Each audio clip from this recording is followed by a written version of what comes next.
Muy buenas tardes.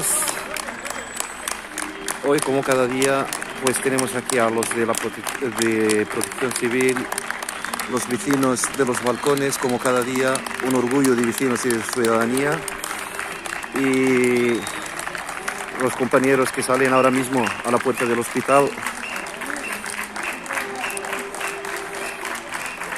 Entre todos vamos a salir, entre todos, con solidaridad, con humanidad, con ánimo. Aquí vemos diferentes colectivos, desde el CEN, los equipos de limpieza, los enfermeros, saludando a los vecinos.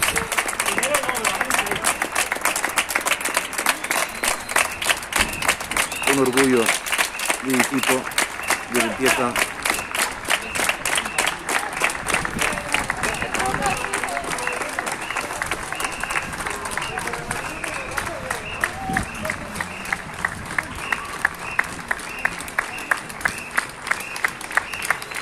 Aquí tenemos a otros compañeros que han salido de parte de urgencias.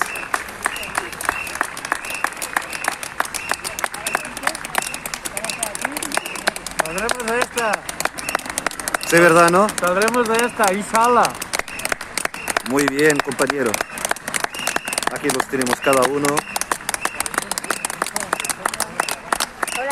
Como cada día, la Carmen no falta. Claro, para que vean, ¿eh? Todos los días aquí.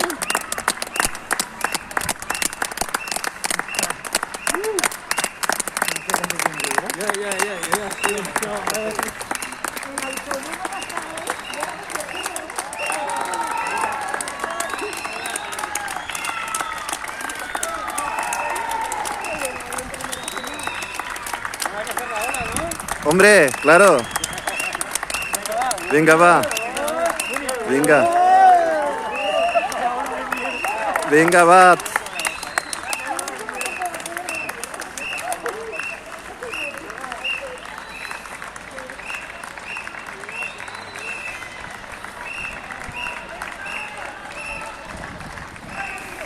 Pues por hoy lo dejamos aquí. Muchas gracias a todos los vecinos. Ánimo, fuerza. Saldremos de esta juntos, con solidaridad.